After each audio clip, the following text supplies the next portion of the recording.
Hello, dear fans, friends, and subscribers. Welcome to the cricket show this weekend with Ram. And I'm here just talking about some cricket news. And as you know, that is happening right now is West Indies are in New Zealand right now, and they are playing their first tour match. So I'm just going to give you a real synopsis of what's going on. So we are getting into the third day's play, but in 2 days we have seen some nice batting from both the sides. So the first tour match between West Indies and New Zealand, which is played at Queenstown, and New Zealand were the ones. They put up a very good total on the board. In fact, some lot of cricket young hopefuls from New Zealand. New Zealand A team putting 308 for three declared. I thought it was a very good effort by the New Zealand A batsmen, especially considering the fact if you look at the West Indies pace attack, it is something that would probably be doing duty in the probably in the Test series against New Zealand. Kemar Roche, Shannon Gabriel, Alzari Joseph, Chamar Holder, the other new very exciting prospect for West Indies, and one thought that the New Zealand A team really put up a good show. If you look at the card there, Young is someone who has been drafted into the New Zealand side. Will Young, he made 27 with five boundaries. Ravindra was the one who got to a century, 112, 11 fours and two sixes. Henry Nichols made 70. So everybody got a hit there. So no, there was not a single batsman who failed. 76 from Henry Nichols with eight boundaries. Now Conway, we have been talking about Conway. Conway is actually made the cut to the New Zealand team. So that is a good news. As you know, he has been scoring very heavily in the New Zealand domestic circuit. In fact, he has been the topper in all the three formats of the game. So it's really something to see Devon Conway in action, and he definitely did not disappoint. He was Carter was not out 41, four boundaries, and the New Zealand A team declared the innings close at 308 for three declared. This was on the first day. As I said, they were really facing an almost resembling a test attack from the West Indies, which would be doing duty in the test series for sure. So definitely a very good performance, I thought, from the New Zealand A team. And as far as the West Indies team was concerned, let's have a look at the West Indian team. The West Indian team replied. In fact, while I'm talking to you, I think the West Indian innings has just started here in Queenstown. Probably, I mean, no, I think 5 or 6 on the second day. The West Indies batsman, well, Brathwaite made 40 century, and there's Darren Bravo making 135 with 13 fours and 5 sixes. A very spanking knock there from Darren well in the under World Cup for the West Indies. Shamar Brooks did a good job. He made 80 with eight boundaries, and that is something which you'll be very happy about. Roston Chase 42. Other than that, nothing to really talk about. I'm not going to look at the bowling. The bowlings, I wouldn't say. Probably Tickner is someone who has played for New Zealand, but other than that, I don't see any of the bowlers, either Duffy or Rippon. Rippon has come from Netherlands, as you know. Michael Rippon used to play for Netherlands. He has gone to New Zealand, probably has migrated to New Zealand, and now he'll be playing for New Zealand. So that is as far as that match is concerned. So definitely West Indies putting up a very strong reply on the second day to set things really even when going into the third day of this particular. I think it's a 3-day game, if I'm not wrong. So we had some cricket news now. The cricket news that I would like to share. As you know, India is in Australia right now, just waiting for the series to start. They are definitely, looking forward to this, to meeting Australia. And we all know that we are all excited for the Big Bash League, because the Big Bash League is going to, as this is the first time an experiment is being done in T20 cricket, where we are going to see super innovation, according to me. I've already written a piece on Cricket Reddit. If you want to go and read it, please go to my Cricket Reddit page and you can read it.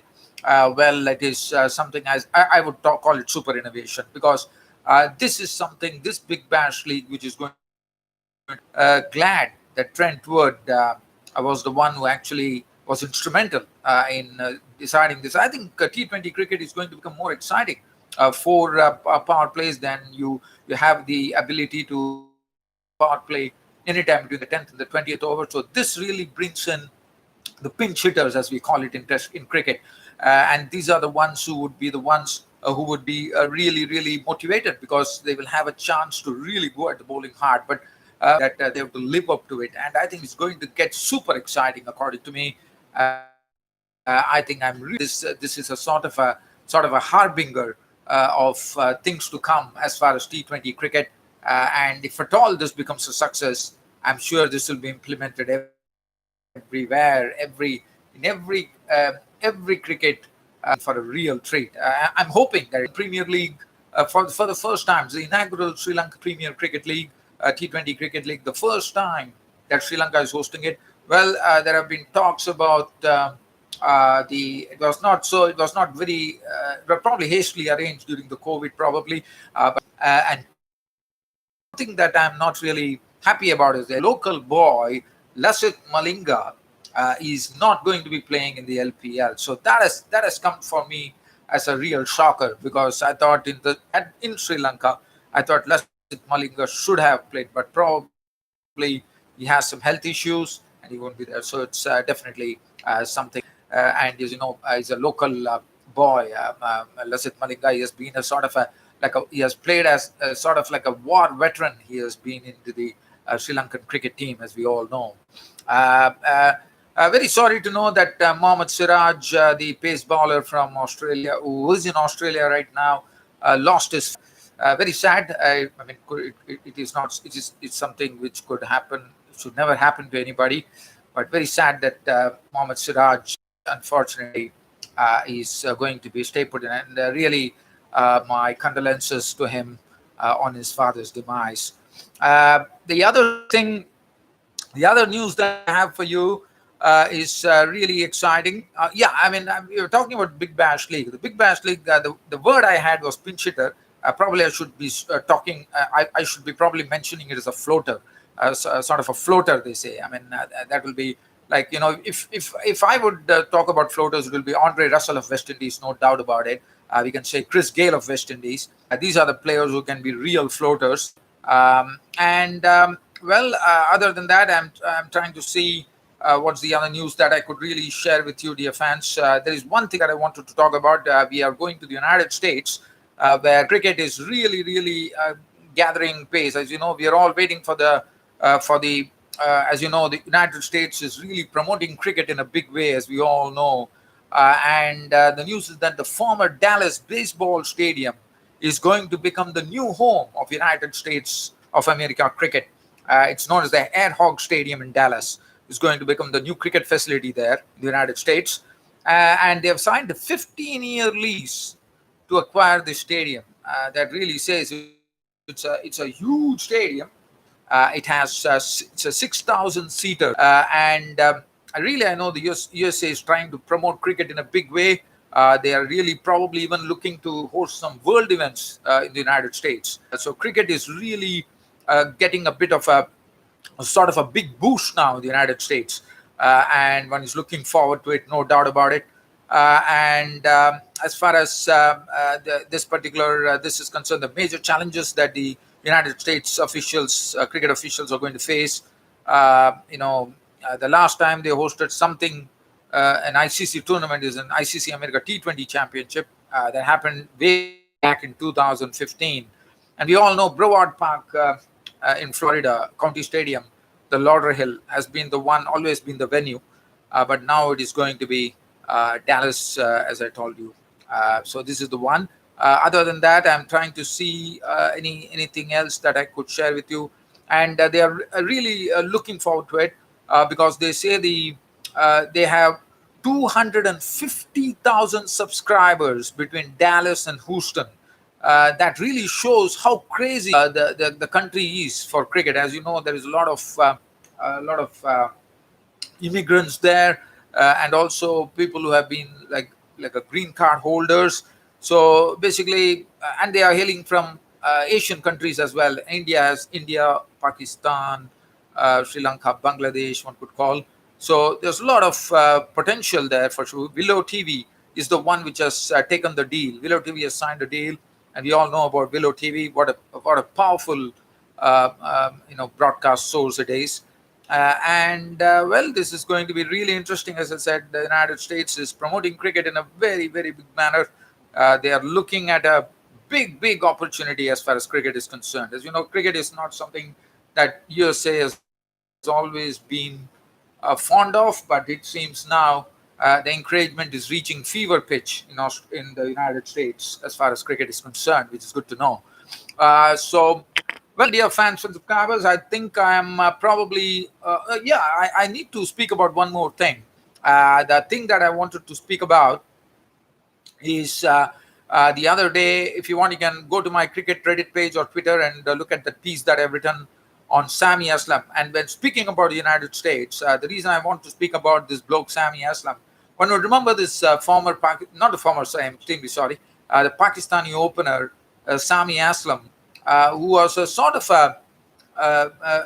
a real answer to the Pakistan problems as far as opening was concerned. Now, Sami Aslam made his debut against England in England, and he played pretty well. I mean, what was good about it was his technique was superb. He showed some very good technique on his very first tour itself against the pace bowlers, against the swim and seaming conditions of England. As we all know, to get going in England is not an easy thing. So it really shows that he was a good player. And he was another one who was really looking like an opener. Yes, he did have the fallibility outside the off stump, which is something which happens to every player, but it is just a matter of just ironing that flaw out over the course of time, which normally happens. So Sami Aslam was so good. He did very well against England in England. He also scored a few runs against New Zealand in New Zealand. So looking at it, these are two things. I've always felt that any cricketer or any batsman and scores runs, then there is something special in that bloke. Well, after that, he has played only 13 Test matches, I reckon. But the reason I'm speaking about this bloke, Sami Aslam, is that now because Pakistan cricket is not really taking care of him. I wouldn't say that. I mean, I know certain news that I gathered from whatever sources. It said that he was scoring very heavily in the domestic competition, but probably he had some differences with the Pakistan cricket authorities. Whatever happened, I mean, I'm not going to go into those details, and that probably has not helped Sami Aslam get the nod for this tour. I mean, he was not selected for against Zimbabwe as well. That really, what it has done is Sami Aslam is now really considering going to the United States. He says as he would like to go to the United States and represent them in cricket. Well, I can only say that it's going to be a loss for Pakistan because I thought he was one of the compact test openers that Pakistan had.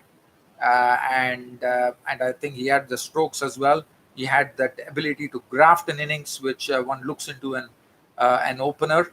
And as I said, going overseas and scoring runs, and that too on your first tour of England against England, really speaks a lot about this bloke. And I really feel sorry that Sami Aslam has to take such a decision now.